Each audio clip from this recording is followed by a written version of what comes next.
سانگلہ ہل ملک بھر کی طرح سانگلہ ہل میں بھی جشن عید میلاد النبی صلی اللہ علیہ وآلہ وسلم نہایت ہی جوش و خروش اور عقیدت و احترام سے منایا گیا۔ جلوس میں ہزاروں عاشقان رسول صلی اللہ علیہ وآلہ وسلم کی شرکت۔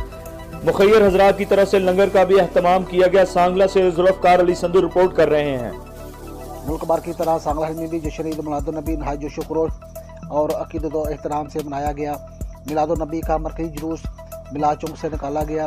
جلوس میں مقامی علماء کرام مولانا سمدین چشتی، مولانا شفیق مجددی اور مولانا مفتی اظہار القیوم اور دیگر علماء کرام کے علاوہ ہزاروں عاشقان رسول نے شرکت کی۔ عاشقان رسول خوشی سے جھومتے رہے۔ فضا لبیک یا رسول اللہ، سرکار کی آمد مرحبا مرحبا، حضور کی آمد مرحبا مرحبا کی صداؤں سے گونجتی رہی۔ جلوس کے راستوں میں مخیر حضرات کی طرف سے لنگر کا اہتمام بھی کیا گیا۔ جلوس کے دوران سیکورٹی کے سخت انتظامات کیے گئے۔ جلوس کے راستے میں استقبالیہ کیمپ بھی لگائے گئے۔ یہاں جلوس کے شرکاء کا بھرپور استقبال کیا گیا۔ اس موقع پر مقامی علماء کرام نے خطاب کرتے ہوئے کہا، 12 ربیع الاول مسلمان کی زندگی کا سب سے بڑا خوشی کا دن ہے۔ آپ کی ولادت کی خوشی منانا ہمارے ایمان کا لازمی جزو ہے۔ آپ کی پوری زندگی ہمارے لیے خیر و برکت ہے۔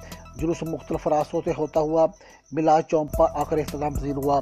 جلوس کے اختتام پر ملک کی ترقی، استحکام اور سلامتی۔ سانگلہ ہل سے ایک اور خبر شامل کرتے ہیں۔ حضور صلی اللہ علیہ وآلہ وسلم سے والہانہ محبت اور عقیدت کا اظہار کرتے ہوئے آپ صلی اللہ علیہ وآلہ وسلم کی ولادت باسعادت کی خوشی میں ہر گلی اور ہر شہر سجا دیا گیا۔ سانگلہ سے ہمارے نمائندہ ذولفقار سندھو کی رپورٹ کے مطابق مسجد نبوی کے ماڈل لوگوں کی توجہ کا مرکز رہے۔ جگہ جگہ بڑے بڑے کیک کاٹے گئے اور عقیدت مندوں میں تقسیم کیے گئے۔